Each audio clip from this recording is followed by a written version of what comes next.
नमः शिवाय। आपका मेरे चैनल में स्वागत है। आज के इस वीडियो के माध्यम से जानेंगे कि नाग पंचमी की तिथि एवं शुभ मुहूर्त कब है, इसकी पूजा विधि क्या है एवं इसका क्या महत्व है। यदि आपकी कुंडली में काल सर्प दोष है तो क्या उपाय करने से यह दोष मिट जाएगा, आइए जानें। नाग पंचमी यानी नागों की पूजा का विधान प्राचीन काल से ही चला आ रहा है।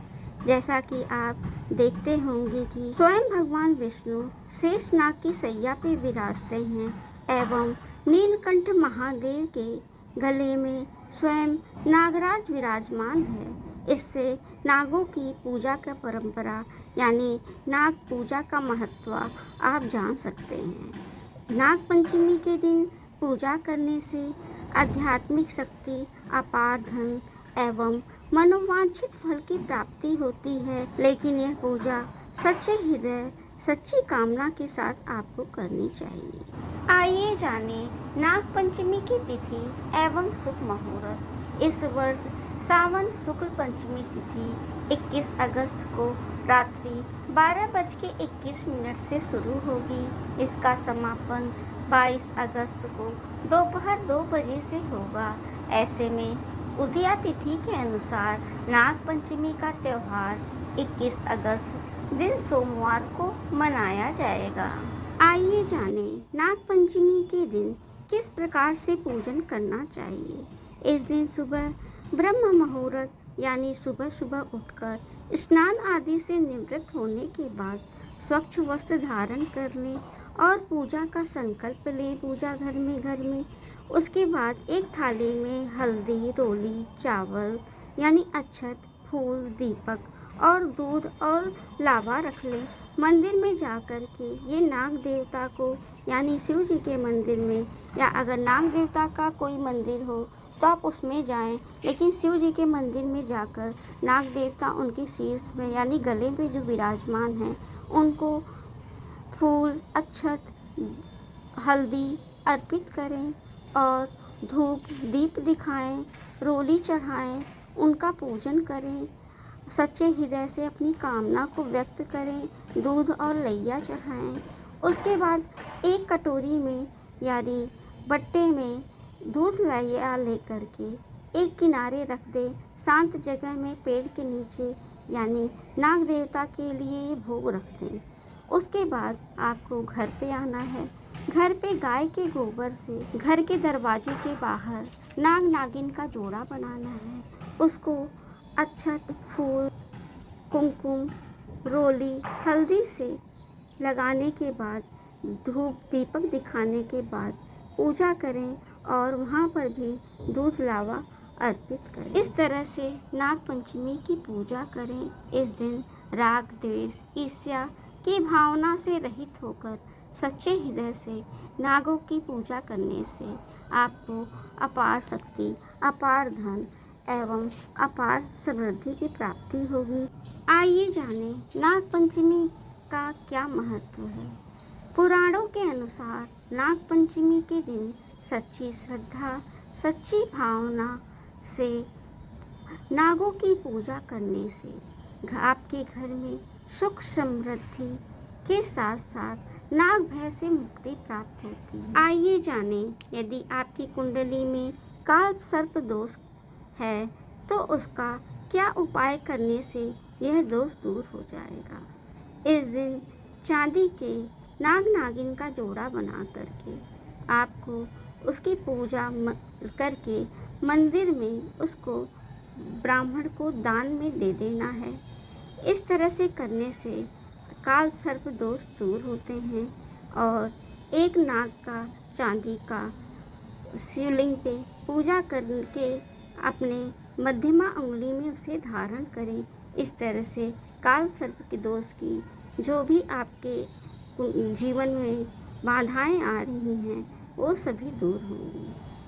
आइए सुने नाग पंचमी की कहानी। प्राचीन काल में एक सेठ जी के 7 पुत्र थे। सातों के विवाह हो चुके थे। सबसे छोटे पुत्र की पत्नी श्रेष्ठ चरित्र की, विदुषी एवं सुशील थी, परंतु उसकी पीहर यानी उसका मायका नहीं था, कोई भाई नहीं था। एक दिन बड़ी बहू ने घर लीपने को पीली मिट्टी लाने के लिए सभी बहुओं को साथ में चलने को कहा, तो सभी थलिया खुरपी लेकर मिट्टी खोदने लगी। तभी वहाँ पर एक सर्प निकला, जिसे बड़ी बहू खुरपी मारने लगी। यह देखकर छोटी बहू ने उसे रोकते कहा, मत मारो इसे, यह बेचारा निरपराध है। यह सुनकर बड़ी बहू ने उसे नहीं मारा। तब सर्प ने एक ओर जा बैठा।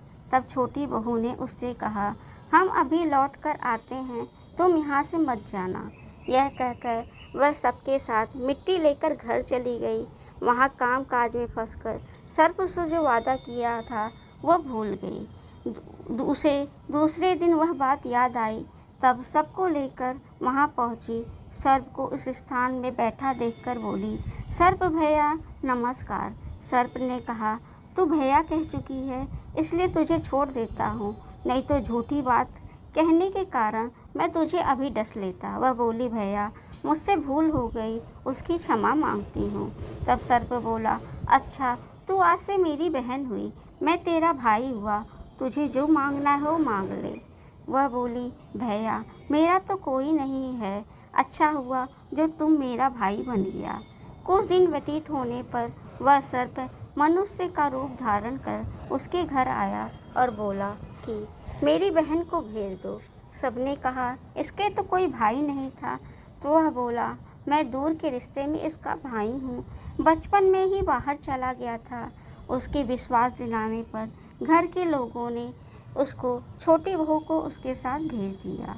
उसने मार्ग में बताया, मैं वही सर्प हूँ, इसलिए तू डरना नहीं, और वहाँ चलने में कोई कठिनाई हो तो यहाँ मेरी पूँछ पकड़ लेना।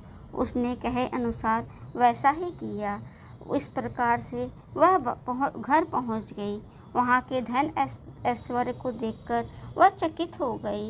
एक दिन सर्प की माता ने उससे कहा, एक काम से बाहर जा रही हूँ, तू अपने भाई को ठंडा दूध पिला दे। उसे इस बात का ध्यान न रहा, उसने गर्म दूध पिला दिया, जिससे उसका मुंह जल गया।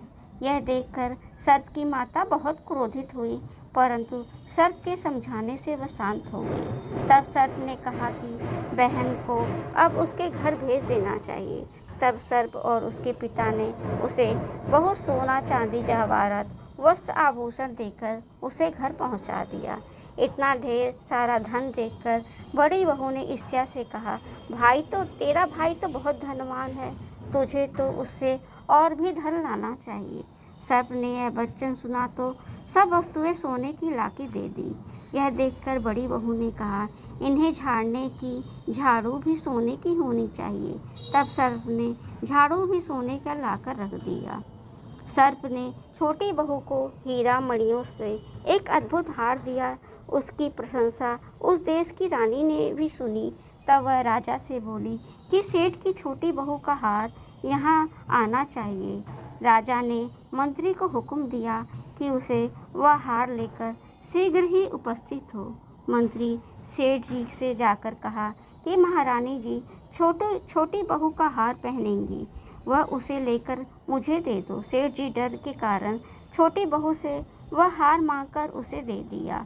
छोटी बहू को यह बात बहुत बुरी लगी। उसने अपने सर्प भाई को याद किया। आने पर प्रार्थना की, भैया रानी ने वह हार छीन लिया है, अब तुम कुछ ऐसा करो कि जब वह हार उसके गले में रहे तब तक के लिए वह सर्प बन जाए, और जब मुझे वह लौटा दे तब हीरा मणियों का हो जाए। सर्प ने कहा। सर्प ने ठीक वैसा ही किया। जैसे ही वो रानी हार पहना वैसा सर्प का बन गया। यह देखकर रानी चीख पड़ी और रोने लगी। यह देखकर राजा ने सेठ के पास खबर भेजी कि छोटी बहू को तुरंत भेजो।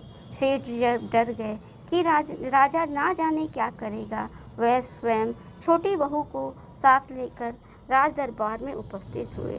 राजा ने छोटी बहू से पूछा, तुमने क्या जादू किया है, मैं तुझे दंड दूंगा। छोटी बहू बोली, राजन धृष्टता के लिए क्षमा कीजिए, यह हार ऐसा ही है कि मेरे गले में हीरों का मणियों का रहता है और दूसरे के गले में सर्प बन जाता है।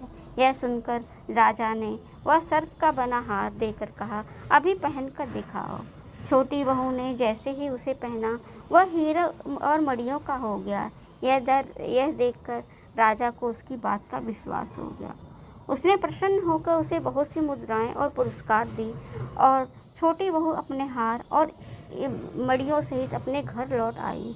उसके धन को देखकर बड़ी बहू ने इच्छा के कारण उसके पति को सिखाया कि छोटी बहू के पास कहीं से धन आया है। यह सुनकर उसके पति ने अपनी पत्नी को बुलाकर कहा, ठीक ठाक बता, यह धन तुझे कौन देता है। तब सब वह सर्प को याद करने लगी। उसी समय सर्प प्रकट होकर कहा, यदि मेरी धर्म बहन के आचरण पर संदेह प्रकट करेगा तो मैं तुझे खा लूँगा। यह सुनकर छोटी बहू का पति बहुत प्रसन्न हुआ। उसने सर्प देवता का बड़ा सत्कार किया। उसी दिन से नागपंचमी का त्यौहार मनाया जाता है। स्त्रियां सर्प को भाई बनाकर उसकी पूजा करती हैं। इस दिन नागपंचमी की कथा पढ़ने सुनने से सभी मनोकामना पूर्ण होती है। यदि आपको मेरी वीडियो अच्छी लगे तो उसको लाइक करें, शेयर करें, सब्सक्राइब करें और बेल बटन दबाना ना भूलें।